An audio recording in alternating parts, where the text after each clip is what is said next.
Кога родилиштата ќе стивнат, беше насловот на анализата што ја објавивме пред околу 4 месеци, а која покажа дека во 2010-та во земјава се родиле 24.296 деца, за до 2023-та бројот да падне за дори 31,1%, односно на 16.737 деца. Клучниот фактор кој што влијае на овој пад на бројот на раѓањата е иселувањето. Националниот координатор за демографија, млади и човечки капитал, Владко Ѓорчев, тогаш кажа, владата размислува да го стимулира наталитетот. Во ниту една држава на светот нема една мерка да се рече ете тоа успеало, значи секогаш се работи за комбинација од мерки и тоа ќе го примениме во Македонија. И додека се чекаат првите пронаталитетски политики, на сега веќе и не толку новата влада. Македонски научник одбрани докторат на Оксфорд на оваа тема.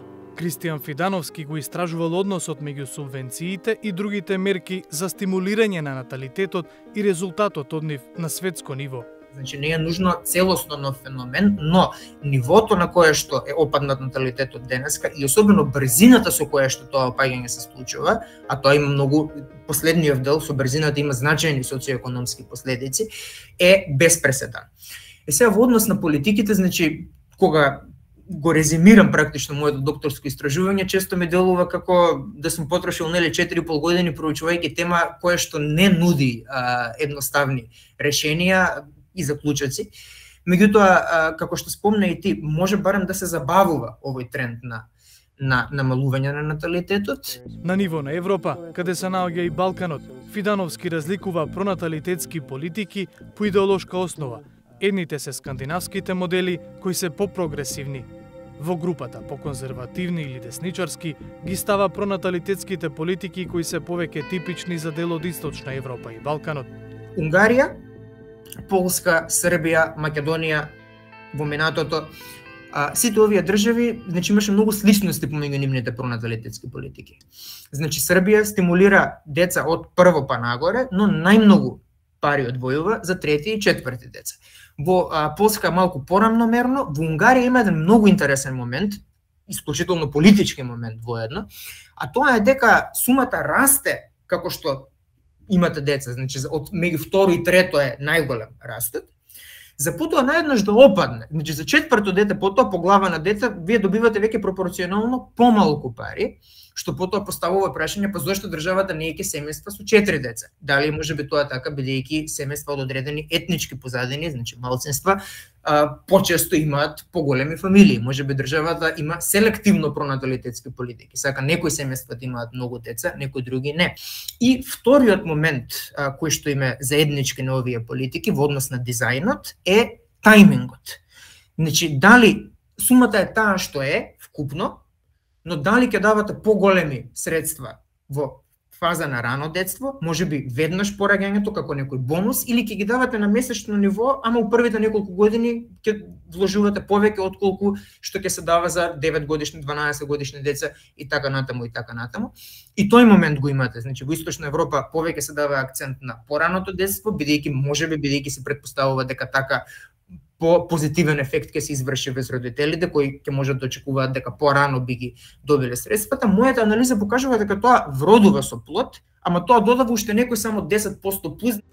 Во неодамнешно интервју за 360 степени, националниот координатор за демографија, млади и човечки капитал, кажа дека владата размислува за воведување нови мерки за стимулирање на наталитетот, покрај еднократните додатоци, што некои општини ги доделуваат за секое новороденче. Работиме и во делот на даноците на платите, во делот на домување, особено на младите, во делот на градинки, во делот исто така на корпусот на прашања поврзани со неплодност, инвитро оплодувањето, значи се работи за комбинација од мерки. Во ниту една држава на светот нема една мерка да се рече ете тоа успеало, значи секогаш се работи за комбинација од мерки и тоа ќе го примениме во Македонија. Дека треба да се прави од се по нешто е ставот и на Фидановски.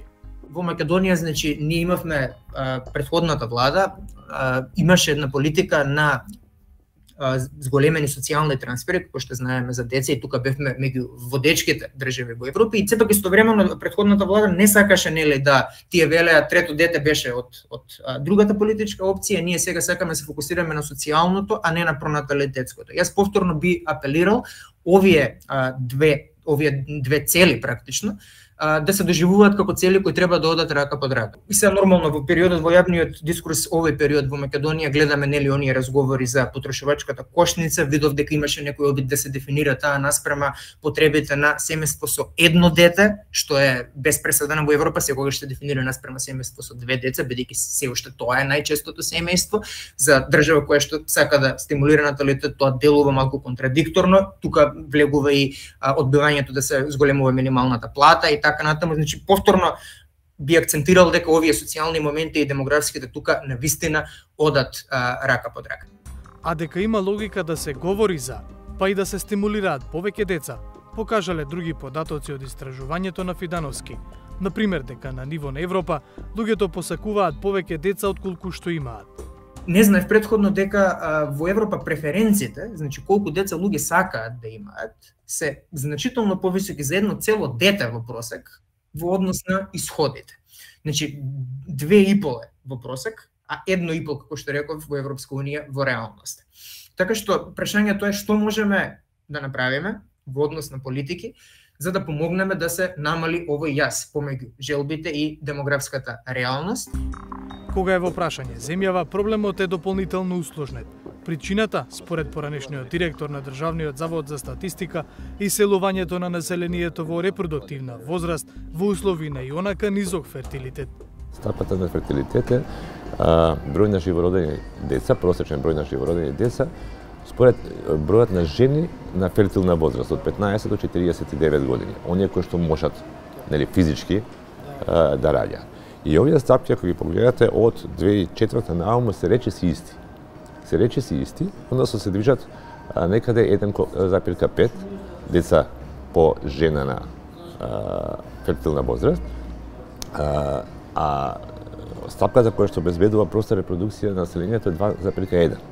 Значи, ние не можеме со овие стапки да имаме проста репродукција на населението.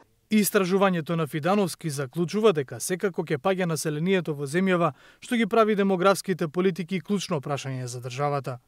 И тука влегува значи наталитетот, како што реков, како една од овие неколку мерки, заедно со пензиските реформи, заедно со имиграцијата, заедно со автоматизацијата, кои што може да ги амортизираат негативните последици што овие демографски трендови ги имаат во однос на работната сила. Значи, работната сила се уште останува главниот детерминант на тоа колку вие може да создавате како едно општество и да растете како држава и како економија. Помалку луѓе, помалку работници, ако се друго третираме како константно, ќе имаат негативни социоекономски последици. Што има преземено актуелната влада по демографските и прашањата за наталитетот? Ја прашавме извршната власт, имајќи го во предвид и документот оставен во наследство од претходниот владин состав, наречен Национална демографска стратегија 2025-2035. Од владата ни одговорија дека тоа е недовршена работна верзија и дека подготвуваат стратешки документ за демографија согласно програмата за работа на владата и со Националната развојна стратегија. Во наредниот период ќе се донесе преку инклузивен, координиран и консолидиран пристап на ниво на надлежни министерства за креирање политики во координација и соработка со Генералниот секретаријат и Канцеларијата на председателот на владата во подготовка на стратешките развојни документи, акциски план и координирани секторски оперативни планови, програми во надлежности на министерства и институции, кои се и во корелација со заклучоците на Националната развојна стратегија и стратешките приоритети на владата за справување со демографските предизвици, миграции, особено младинската емиграција, намален наталитет, висок морталитет, кои влијаат на негативниот природен прираст. Меѓуресорска работна група составена од Министерството за социјална политика, демографија и млади, Канцеларијата на премиерот, координаторот Ѓорчев и меѓународни експерти во месец мај имаат закажано работилница од која се очекуваат повидливи елементи за следните владини политики.